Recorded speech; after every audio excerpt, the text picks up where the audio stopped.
Some games don't just kill time. They make you forget about it. You tell yourself you'll play for a bit and suddenly it's hours later. These games make every second worth it.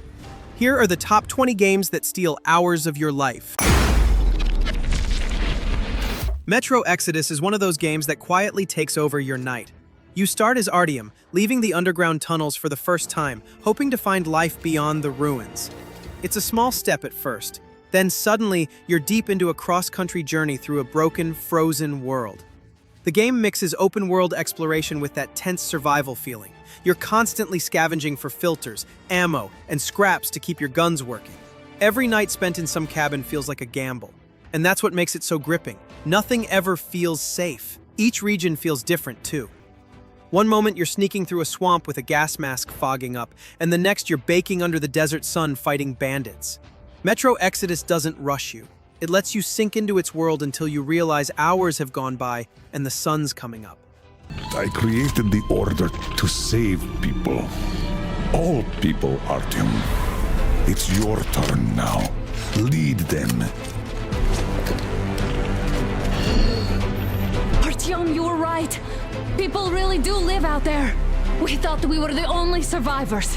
Why are they hiding the fact that Moscow didn't survive alone? Isaac Clarke. What have you got, Isaac? Half the Ishimura's in the red. Engines, hull, the trams. Can you handle it alone? Fix the centrifuge. Get the fuel running.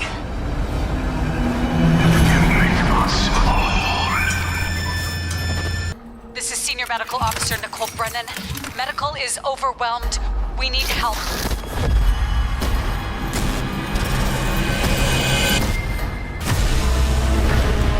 This transformation, it's remarkable. Dead Space Remake doesn't just bring back a classic. It makes it terrifying all over again. You play as Isaac Clarke, an engineer answering a distress call from the massive ship USG Ishimura. What you find instead is a nightmare. Dark corridors, and creatures that used to be human. The remake nails the atmosphere. You'll hear something crawl in the vents and freeze, waiting for it to drop on you. It's brutal, but addicting. Combat is still all about precision. You're not blasting everything that moves. You're cutting off limbs, managing ammo, and thinking before every shot. It's survival horror at its purest. You tell yourself you'll stop after clearing one more section, but Dead Space Remake keeps pulling you back. It's immersive, intense, and yeah, it'll steal hours before you even realize it. My name is Marcus. Just like you, I was a slave. Thank you, Marcus. Then I chose to open my eyes, to take back my freedom, and decide who I wanted to be. Now I have come to tell you that you can be your own masters. I've come to tell you that you don't have to obey them anymore. Get away! Fight Jericho! I know someone who can help you.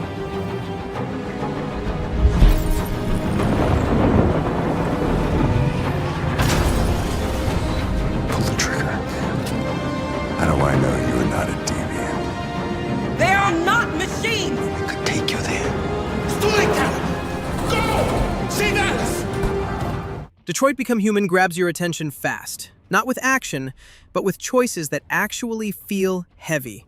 You play as 3 androids, Connor, Marcus, and Kara, each living a different side of a future where machines start to think for themselves.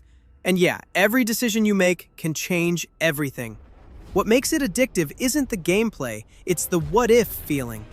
You finish a scene and immediately want to replay it to see what would have happened if you picked something else. One small choice, saving someone, lying, or staying quiet, can completely flip the story. Visually, it's stunning. The expressions, the environments, the way conversations flow, everything feels detailed and grounded. Detroit Become Human doesn't just steal your hours, it makes every one of them feel like part of your own story. Kingdom Come Deliverance 2 picks up right where the first game left off, throwing you back into medieval Bohemia. No dragons, no magic, just raw history and brutal realism. You play as Henry, a blacksmith's son still caught between loyalty and revenge as the war around him gets uglier. This sequel looks and feels even more grounded. The combat's heavier and more tactical. You're reading your opponent's moves, managing stamina, and timing every strike like it actually matters. The world completely sucks you in. You'll wander into villages, help peasants, or just get lost watching the sun set over the countryside. Quests branch in ways that feel natural. Decisions actually carry weight, and people remember what you've done.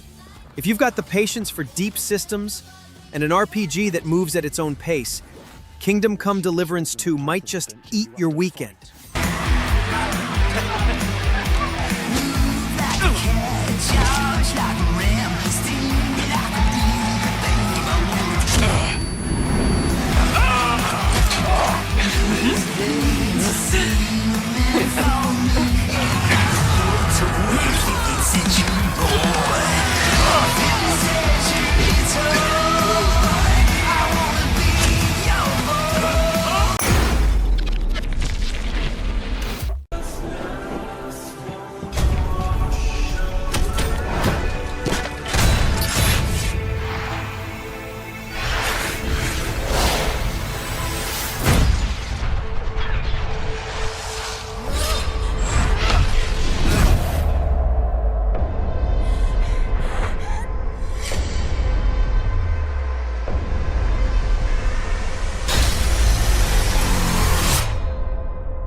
Final Fantasy XV is one of those games that invites you in for just a short story session, and before you know it, it's midnight and you're still driving the regalia.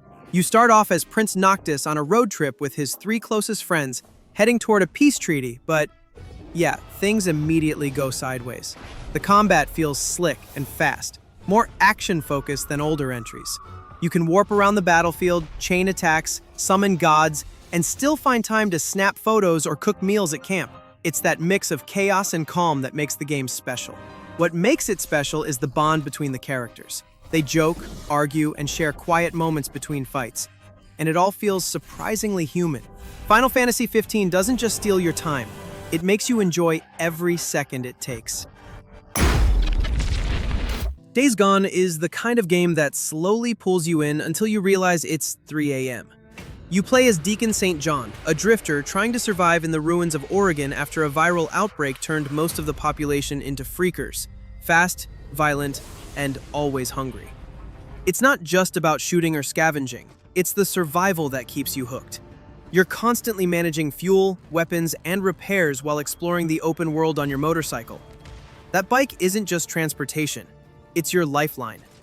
Run out of gas or break it mid-ride and you're done. Combat feels gritty. You can sneak through camps, set traps, or go loud with shotguns and Molotovs. Then there are the hordes. Hundreds of freakers sprinting at you like a wave. It's long, sometimes rough around the edges, but Days Gone nails that sense of lonely adventure. Once it grabs you, good luck putting it down. Do you know who I am? The world is what it is. Jesus. Praying ain't gonna change that. Out at this, brother! It's either us or them. I didn't have a choice. Everybody's got a choice. Oh my God. Until they're dead. Hey, hold it for me!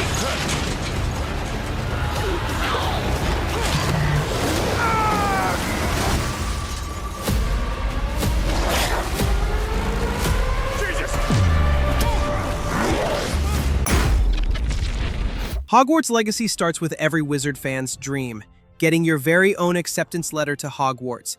But this isn't the story you already know. It's set long before Harry and the gang, in a version of Hogwarts that feels familiar, yet totally new. You're a 5th-year student joining late, and somehow, you've got access to ancient magic that even your professors don't fully understand. From the moment you step inside the castle, the game just pulls you in. Secret passages, moving staircases, ghosts wandering around. It's everything fans have imagined for years. The best part? The freedom. You can hop on a broom, explore hidden caves, or just lose time messing around in the Room of Requirement. It's not just a fan dream. Hogwarts Legacy is one of those games where just one more quest easily turns into a 5-hour session.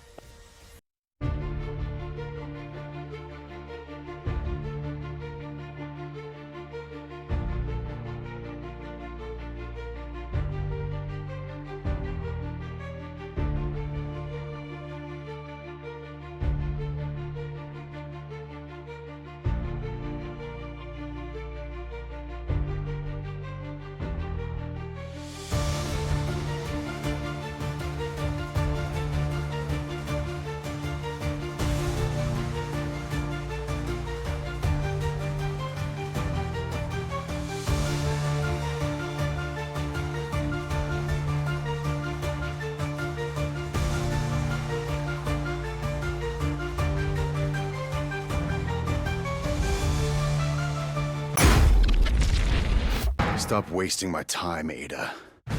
Just get it done. Gotta keep the client happy.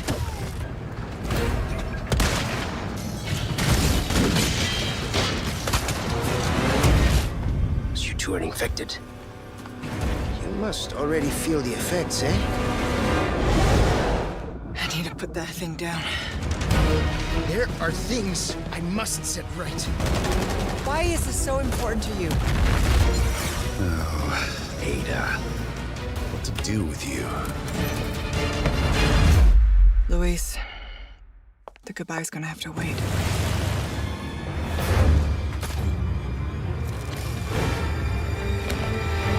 Resident Evil 4 Remake kicks off with Leon S. Kennedy heading into a foggy Spanish village to rescue the president's daughter. Same setup as the 2005 classic, but this version hits different. Everything's sharper, darker, and heavier. It all feels modern without losing what made the original legendary. What caught me is how familiar it feels and yet how fresh. The remake keeps the core of the 2005 classic but modernizes the combat. You can move while aiming, parry attacks with your knife, craft ammo mid-fight. It's all faster and smoother but still tense. It's that perfect mix of old-school survival horror and modern gameplay. It's more than just nostalgia. It's a remake that enhances the original experience. And once you're in, and beware, once you start, putting it down gets tougher than facing the chainsaw guy. Black Myth Wukong looks like the kind of game that makes you forget everything else. You play as the Destined One, a warrior who carries the Monkey King's power. And right from the start, the world just pulls you in. Ancient temples, mountains wrapped in mist, and huge mythical beasts everywhere. It's all drenched in Chinese folklore, and it looks unreal in motion. The combat feels like it takes notes from Dark Souls but adds its own rhythm.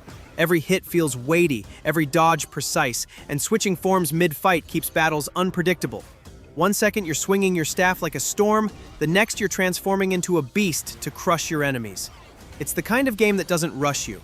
You'll explore just to admire the scenery, and before you know it, you've been playing for hours. Black Myth Wukong isn't just a showcase of Unreal Engine power. It's a game that quietly eats your weekend.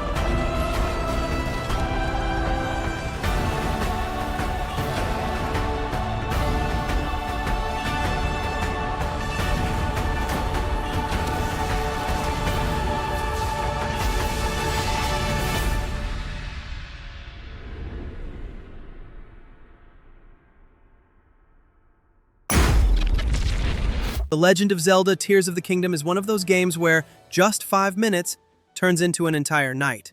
You start out back in Hyrule, but it's not the same as before. There are floating islands above you, huge caverns below, and a ton of secrets packed in between. It takes everything that worked in Breath of the Wild and makes it even crazier. You can fuse random stuff together to make new weapons, use Ultra Hand to build flying machines, or, let's be honest, some pretty dumb contraptions that somehow still work. That freedom is what makes it so addicting. You're constantly experimenting, and the game keeps rewarding you for it. You'll plan to clear one shrine or check one quest, and before you know it, you've built a rocket cart. It's the kind of open world that doesn't tell you what to do. It just gives you tools and lets you figure things out your way. Do not look away. You witness a king's revival and the birth of his new world.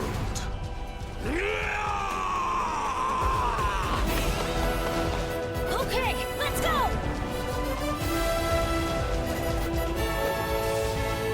But you are not alone.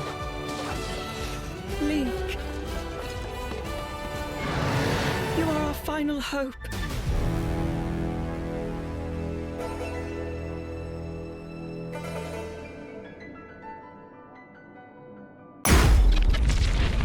Borderlands 2 is that kind of game that eats your weekend before you even notice. You're dropped into the wild planet of Pandora, a place filled with outlaws, robots, and guns. You pick your Vault Hunter, each with their own crazy abilities, and start tearing through missions, chasing loot, and taking down Handsome Jack, one of the funniest villains in gaming. The gameplay loop is dangerously addictive. Every time you think you're done, some new weapon drops. Maybe it shoots rockets, maybe it explodes when you reload, and suddenly you're running just one more mission, then another, and another. What keeps it fun is how chaotic and ridiculous it gets. Explosions everywhere, enemies shouting nonsense, co-op chaos with friends. It's messy in the best way. If you've got a few free hours, Borderlands 2 will take them all, and you won't even be mad about it. All the wounds later, but right now, if you don't listen to me, she's gonna die, and it's gonna be your fault. Turn around, pretty lady!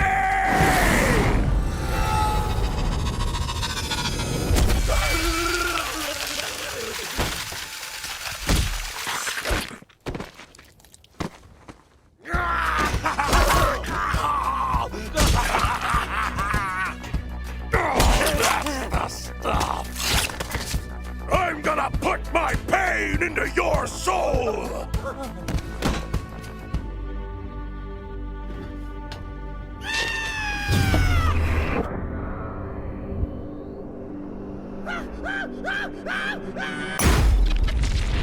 Someone once told me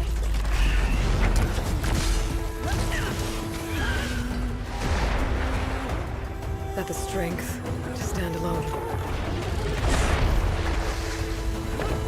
is the strength to make a stand.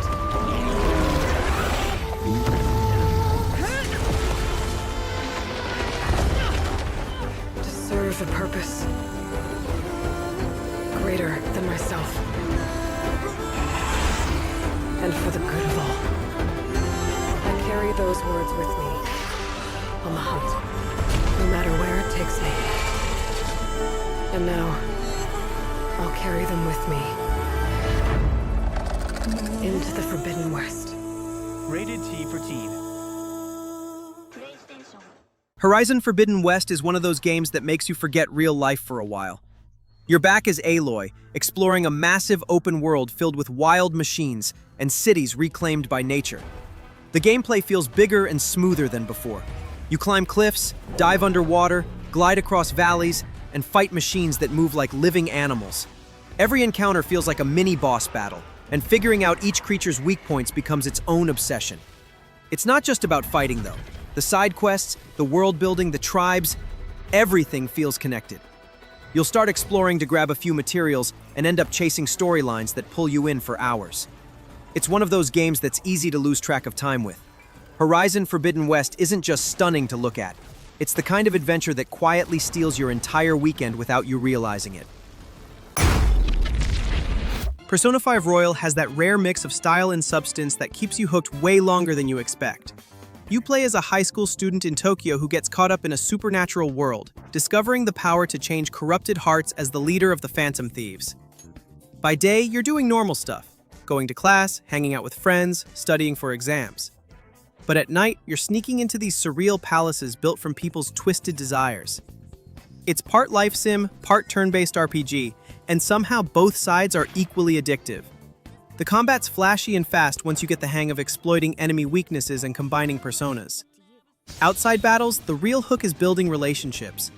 Every choice you make changes how strong your team becomes. Persona 5 Royal doesn't just take your time. It makes you enjoy losing it. With this power, we might be able to do more than just getting back at society. You stole everything from Shiko. You destroyed her. Now it's your turn. No matter what it takes, I will bring you to justice! We go in the metaverse, or we call them palaces, to steal the core of their desires, their treasure. And those whose treasure has been stolen have a change of heart. We're gonna change the hearts of all the bastards like you! Now is the time to rise against the abyss of distortion, trickster. Ghost of Tsushima pulls you in the moment you pick up the controller. You play as Jin Sakai, one of the last samurai fighting to defend his home after the Mongols invade Tsushima. The story starts simple: save your island. But it quickly turns into this emotional conflict between honor and survival, and that's what makes it so damn good. Every bit of the world looks amazing. Wind replaces the minimap, guiding you through fields of gold, dense bamboo forests, and ruined villages. You can challenge enemies to duels under falling leaves or sneak through camps like a ghost. The freedom in how you fight keeps things fresh no matter how many hours you play. Combat's clean and satisfying. Sword duels feel intense, stealth kills feel brutal, and every stance you unlock changes how you approach a fight. Ghost of Tsushima doesn't just steal your hours, it makes every one of them worth it. Back from the grave to slaughter the Mongols.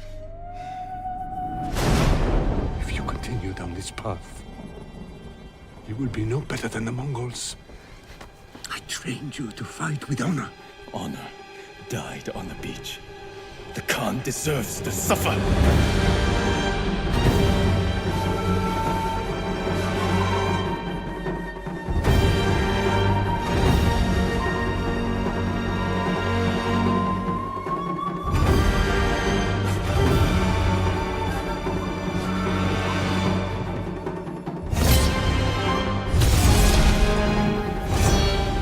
I am samurai.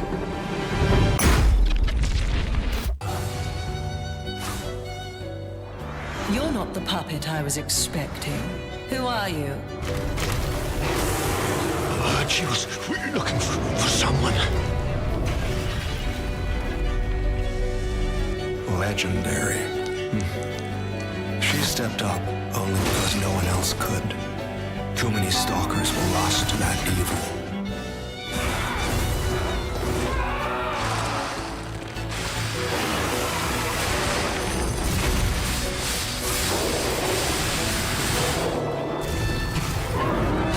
Do whatever it takes. Your survival is all that matters. Nothing else comes close, not even my life. I swear I won't be late. Lies of P throws you into a dark, twisted version of the Pinocchio story. Only this time, you're not a boy who wants to be real, you're a puppet who's learned how to lie. You wake up in the ruined city of Krat, a place overrun by insane machines and a few unlucky humans trying to survive. The first thing that stands out is how good it feels to play. The combat's heavy, precise, and every fight demands your full focus. You can mix and match weapon parts, blades, handles, tricks, to fit your playstyle. Parrying hits at the right time feels incredible, but one mistake can end you fast. It's tough, but never unfair. The story grows darker the more you lie, and your choices quietly shape how things unfold. Lies of P isn't just another Souls-like.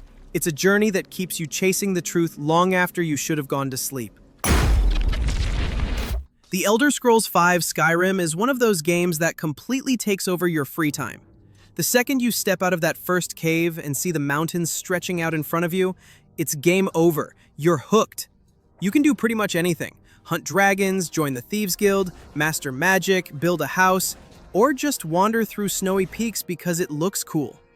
Skyrim doesn't rush you. It just drops you in and lets you decide what kind of person you want to be. A sneaky assassin, a heavy-armored warrior, or a fire-slinging mage. The beauty of it is how every small choice turns into its own adventure. You'll start off going to sell loot in a nearby town and end up in some dungeon fighting a dragon priest 2 hours later. It's the kind of game that feeds your curiosity and never really ends. Skyrim isn't just a game, it's a place you live in for a while.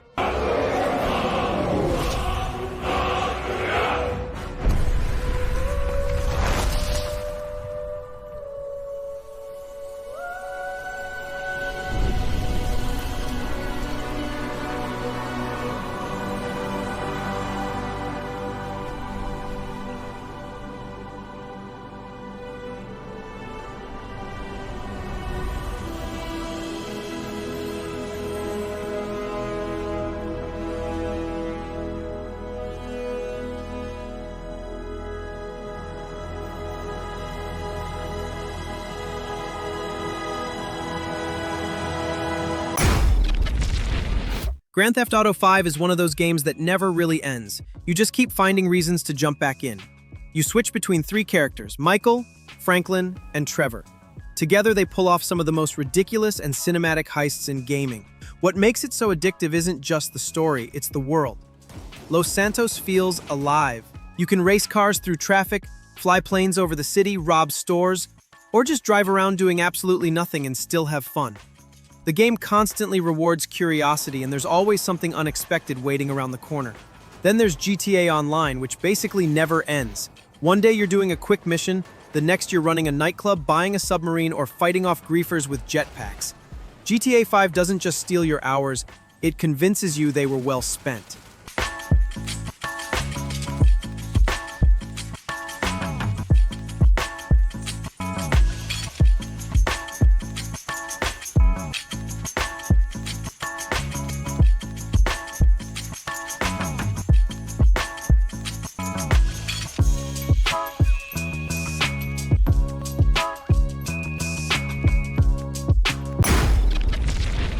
The Witcher 3 Wild Hunt is one of those games that doesn't just take your time, it earns it. You play as Geralt of Rivia, a professional monster hunter trying to find his adopted daughter in a world that's falling apart. It's not just about fighting monsters. It's about the people, politics, and stories you stumble into along the way. What makes it special is how every quest feels meaningful. Even small side missions tell stories worth remembering. Sometimes tragic, sometimes funny, sometimes just weird.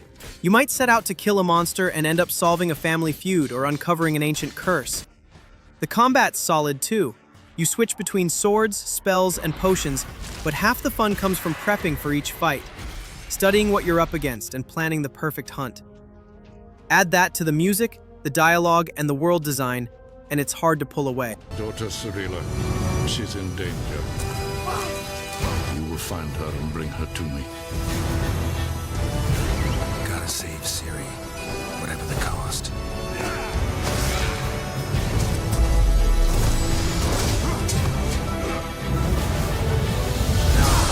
The Wild Hunt tracked them down, found them there. Elder blood flows in Ciri's veins, which is why the Wild Hunt wants to capture her. This is the end, Geralt. It's just the beginning. Red Dead Redemption 2 hits you like a Western movie that never ends, and you won't want it to. You're Arthur Morgan, part of the gang and running for your life across the American frontier while everything around you's falling apart. The story moves at its own pace, but that's what makes it work. You'll ride out for a mission and end up wandering off to explore, helping strangers, or getting pulled into side stories that feel just as good as the main plot. It's full of quiet moments that somehow feel as important as the gunfights. The world is massive, but it never feels empty. Every town, trail, and conversation pulls you in a little deeper. Before you realize it, you've spent hours doing nothing, and somehow, it still feels meaningful. If you're looking for a game where losing time feels less like wasting it and more like a choice you're glad you made, this one's a prime example. Just you. What about loyalty? Loyal to what matters. Do as you're goddamn told. It is us or him.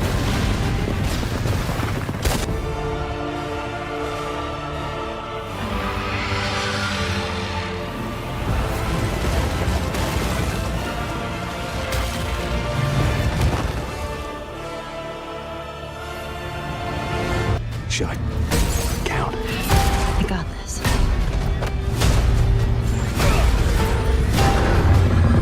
Hope you know how to use that thing. I've had some practice.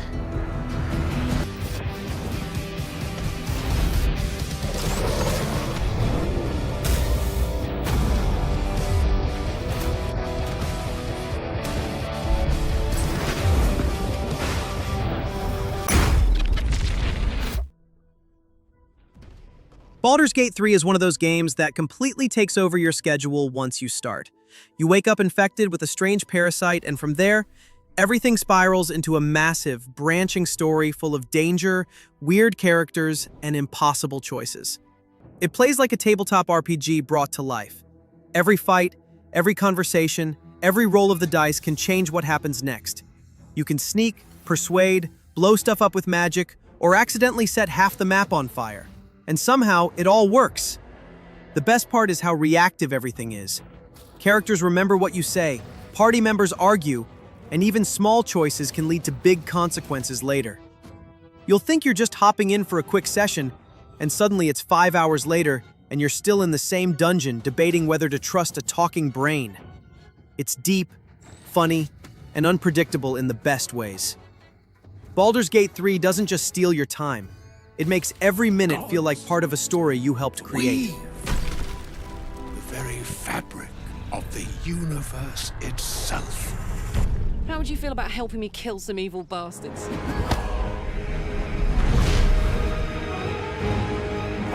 Blackith blesses me this day. Together, we might survive. I'll enjoy watching you try.